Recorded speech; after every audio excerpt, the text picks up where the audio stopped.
Alors, Monsieur le Président, je voulais vous remercier, de même que je remercie le maire de Pointe-à-Pitre de nous héberger, mais je voulais vous remercier, vous, de l'initiative prise pour permettre d'échanger et de faire ces présentations, parce que, déjà, avec deux présentations, on voit qu'il peut y avoir une certaine différence, et je vais essayer moi aussi de montrer ma différence, simplement dans la forme de mon propos.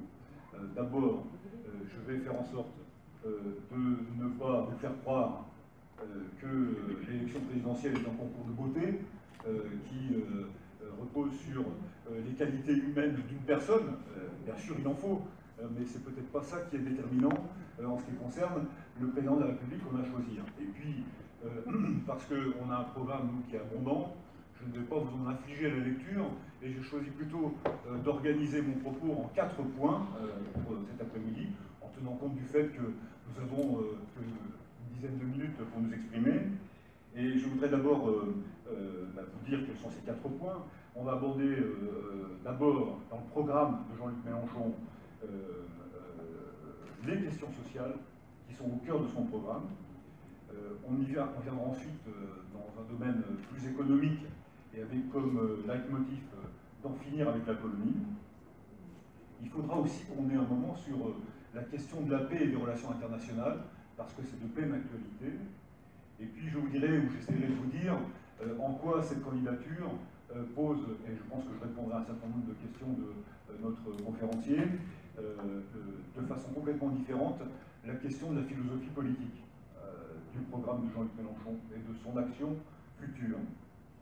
Alors, bon, tout d'abord sur les questions sociales, je crois que dans les intentions du candidat, qui en fait sont balisées par un travail approfondi de plus d'une année, avec des milliers d'heures de travail, par des milliers de personnes qui ont été associées à l'élaboration de ce programme, il y a à la fois de nouvelles conquêtes, et il y a à la fois de la restauration d'un certain nombre de droits qui ont, dans ces dernières années, et je veux bien vous concéder qu'il s'agit plutôt des 10 dernières années, pour ne pas être trop sévère avec les 5 dernières, il s'agit de rétablir un certain nombre de droits pour lesquels les choses ont été un petit peu mises à mal.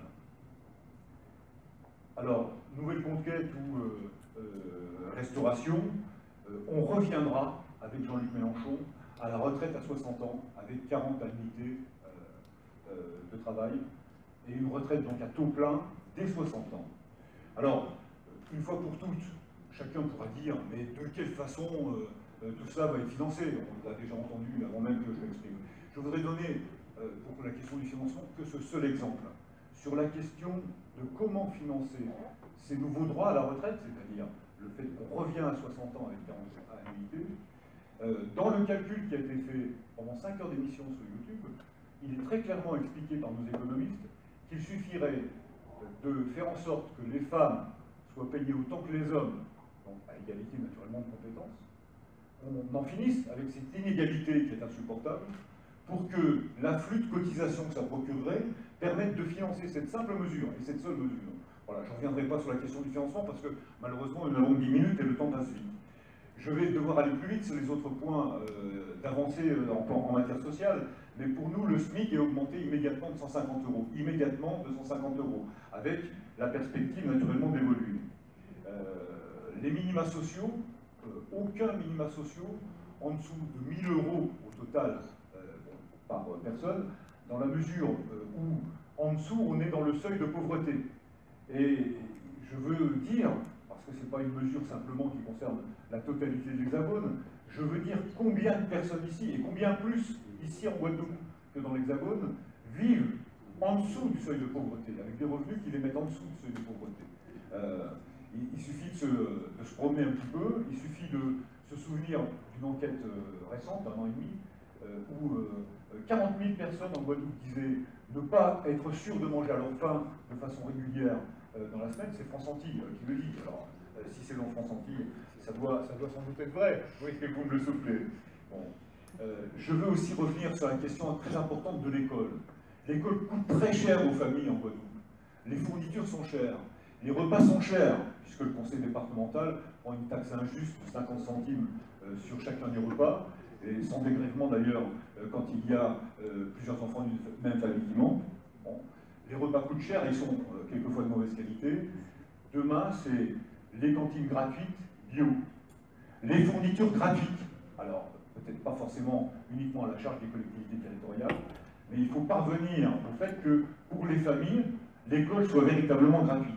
Et je ne dis rien des nouvelles activités parallèles, périscolaires, qui ont été inventées dans la réforme, qui coûtent de l'argent aux familles. C'est un nouveau poste de dépense pour les familles. Donc, naturellement, ces activités-là seront gratuites également. Sur l'école, il ne s'agit pas simplement des coûts pour les familles. Il faut aussi parler de la situation dégradée de l'école à l'heure actuelle en Guadeloupe. Vous voyez les enseignants qui manifestent à juste titre, puisque pendant qu'on a le ministre qui nous dit qu'elle a créé 60 000 postes depuis 2013, sur ce quinquennat, donc, et moins que ce quinquennat, c'est 173 postes qui ont été supprimés en Guadeloupe. 173 postes. Nous, on évalue pour la Guadeloupe, je vous fais grâce du calcul national, qu'il faut restaurer ces 173 postes et faire en sorte d'en créer 350 nouveaux. Et là-dessus, on a fait chacun notre travail, mais on est raccord avec le principal syndicat d'enseignants qui, lui, estime à 500 postes au total. Vous voyez, on est dans le même cadrage. Les hôpitaux et la santé, il faudrait prendre des exemples. On est en situation, à l'heure actuelle, d'avoir un gouvernement qui nous dit « Je suis presque à l'équilibre de la sécurité sociale ». Belle affaire. À quoi sert la sécurité sociale? À faire des économies, à nous mettre en situation de dire « Ah ben finalement, on a équilibré les comptes ». Mais on est dans une situation de dégradation constante de la couverture.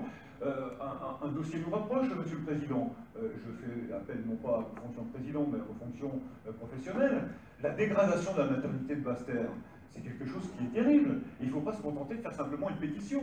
Il faut faire en sorte qu'on restaure la couverture médicale nécessaire, de façon à ce que les femmes de la Basse-Terre, après celle de Marie-Galante, ne soient pas en situation difficile pour leur grossesse et surtout pour la mise au monde des enfants. Et surtout que leur sécurité, la sécurité des mamans comme la sécurité des enfants, soit garantie par le maintien d'un plateau technique de qualité dans cette partie de la Basse-Terre. Bon, il faudrait développer dans la santé, il y aurait aussi beaucoup d'autres choses à dire. Il y a aussi des avantages nouveaux, et la 6e semaine de congé payé sera un élément tout à fait important qui est introduit dans notre programme. Alors il s'agit aussi de rétablir un certain nombre de droits, et je vais vous dire un mot du droit à l'eau. Et je me l'accorde parce que la bouche est un peu sèche. Le droit à l'eau en Guadeloupe, c'est un dossier qui a 30 ans, et où on assiste à une multitude de mobilisations qui trop souvent en reste à l'étape du constat et de la protestation, et puis on trouve une petite solution, et puis tout continue comme avant. Et vous connaissez des situations qui sont des situations humaines insupportables, avec des familles qui vivent sans eau. Moi j'ai rencontré à Baïf quelqu'un qui, depuis 5 ans, n'a pas d'eau à son robinet. C'est pas une exception. Bon, et elle explique en plus que le maire ne lui donne pas volontiers d'eau parce qu'elle n'a pas l'habitude de voter pour lui. Elle ne lui amène pas de bouteille. Bon, je veux dire, c'est quand même aussi un problème de fonctionnement politique qui pose des questions. Il faudrait, et je dois aller plus vite, pardon, on pourrait, mais sur ce dossier de l'eau, soyez sûr que Jean-Luc Mélenchon a un plan. On y a travaillé ensemble lors de sa venue le 19 décembre, et je peux vous dire qu'une mesure immédiate sera prise pour que l'État prenne sa responsabilité de pilotage là où les collectivités territoriales sont défaillantes. Et en outre, les gens qui ont encaissé de l'argent pendant des années sans faire le moindre travaux, je parle des compagnies privées, seront mises à l'amende et rendront l'argent qu'elles ont pris aux contribuables et aux contributeurs guadeloupéens, de façon à ce qu'on puisse financer ce qui est un vrai plan Marshall pour l'eau. Alors, plan Marshall, ça nous renvoie à ma conclusion. Je vais plus vite. Il faut dire un mot, je dirais qu'un mot, de la situation de l'énergie. La situation de l'énergie, il faut qu'on reprenne en main le contrôle de la production de l'énergie. On ne peut pas estimer qu'il est logique qu'on gagne de l'argent à produire de l'énergie. L'énergie, on en a tous besoin. Il faut que ça appartienne à l'État et que ce soit dans le domaine public. Et donc, la centrale de Bouillante reviendra dans le domaine public. Et en ce qui concerne Marie-Galante, on ne laissera pas faire des solutions qui sont des solutions sur le plan écologique irresponsables dans la situation de la dégradation climatique qu'on connaît. Est-ce que c'est raisonnable d'imaginer qu'on fasse venir du bois du Brésil ou d'ailleurs pour le brûler de façon très polluante à Marie-Galante pour produire plus d'électricité qu'il en faut pour pouvoir la revendre? Ça montre bien que des gens font le calcul de gagner de l'argent sur la production d'énergie. Produire de l'énergie, c'est rendre du service, c'est pas gagner de l'argent. Voilà, bon, je vais un petit peu plus vite là-dessus. mais il y aurait d'autres exemples. Et il faudrait développer toute l'économie de la mer, parce qu'on a un trésor sous les yeux. Nous, on est dans un archipel, on a de l'eau partout, on a la mer tout autour de nous, et on n'en fait rien. On peut tirer de l'électricité de la mer, je ne développe pas, mais vous le savez bien, de façon très simple et gratuite, à condition simplement d'entretenir le matériel. Et en outre, ça nous créera une demande d'intelligence locale, avec des formations permettant à des jeunes Guadeloupéens de s'engager dans cette voie de développement et de trouver un travail qui, pour le pays, sera précieux, et de trouver sur place un travail pour le pays. Bon, alors, je disais un deuxième point sur l'économie. Il y a une philosophie, là, aussi, qui est importante à décrire. Il faut en finir avec la situation où on imagine que la Guadeloupe, c'est un territoire comme une ancienne colonie, qui est destiné à consommer tout ce qu'on lui envoie et à produire de façon, je dirais, massive des choses qu'on exporte. C'est plus comme ça qu'il faut faire. Il faut qu'on en vienne à un fonctionnement dans notre archipel qui fasse qu'on aille vers l'autonomie alimentaire. Et rien n'est fait là-dessus. Le conseil départemental gèle des terres pour faire de la spéculation foncière, et on connaît, nous, des jeunes agriculteurs qui ne peuvent pas s'installer pour faire du vivrier. Il faut du circuit court, il faut produire ici ce qu'on mange. Donc, je dis, c'est pas facile à faire, et on estime, nous, c'est sur l'ensemble du territoire national, 300 000 emplois de gens qu'il faudra préparer, qu'il faudra former, pour pouvoir subvenir à cette demande en matière d'agriculture. Et puis, j'ai déjà dit tout à l'heure un mot de l'autonomie énergétique, je n'y reviens pas. Il y a aussi un point qui est très important, et Jean-Luc Mélenchon le dit de la façon suivante. Nous ne sommes pas une région ultra-périphérique. Ultra-périphérique, ça ne veut rien dire. Nous, on est au centre de notre propre assiette. On est dans un monde avec lequel il faut qu'on commerce, il faut qu'on échange. Et de ce point de vue-là, c'est tout à fait intéressant d'imaginer que le fonctionnement vis-à-vis de l'Europe peut continuer à condition qu'on revienne sur le traité européen. Je ne développerai pas l'Europe, je n'aurai pas le temps. Mais vous imaginez bien qu'il sera nécessaire de faire en sorte qu'on se souvienne que notre département est au centre d'une zone économique qui n'a rien à voir avec la zone économique de l'Europe. Et donc il faut naturellement qu'on ne perde pas un certain nombre d'avantages et de soutiens qui nous sont acquis parce qu'on est dans la République française, mais il faut aussi qu'on joue notre rôle de leader dans la Caraïbe. Vous imaginez de quelle façon on pourrait, avec les technologies transférées, aider Haïti, les sortir de leurs problèmes et en même temps faire quelque chose qui aurait du sens au nom de l'histoire, je ne développe pas, mais qui en même temps donnerait du travail, donnerait du développement. On sait construire des maisons en bois, on peut faire des maisons en bois très peu chères et se sortir de la situation dans laquelle, où après les séismes qu'ils ont connus, un nombre important d'Haïtiens sont toujours sans toit. Et ça, en même temps, c'est pas juste pour Haïti, c'est pour la Guadeloupe, c'est pour les jeunes qui vont s'investir dans ce domaine-là et qui vont marquer des points. Bon, je suis obligé d'aller un petit peu plus vite parce que je ne peux pas tout développer. Merci de me donner ces 2 minutes-là. Mais il faudra aussi, d'une certaine manière, je vous dis juste un mot de la question de la paix. Jean-Luc Mélenchon se prononce pour la paix. On veut le faire passer pour l'ami de Poutine, l'ennemi j'arrive même pas à dire son nom, de ce président américain. Voilà. Oui, je connais son nom, mais je préfère ne pas le citer. On n'est pas dans cette situation-là. Pour nous, c'est clair, c'est sortir de l'OTAN, et c'est l'indépendance française. Il s'est dit, l'autre soir à la télé, vous l'avez peut-être entendu, je suis un indépendantiste français. Moi, ça m'a fait sourire, notamment quand on sait ce que veut dire le mot indépendantiste dans notre beau département. J'aurais du plaisir à échanger là-dessus avec lui. En matière de relations internationales, il faut tout changer. Je termine juste en quelques phrases, et ce sera ma conclusion, sur la question de la philosophie politique. Au travers de ce bouquin, vous voyez la révolution citoyenne qui est commencée.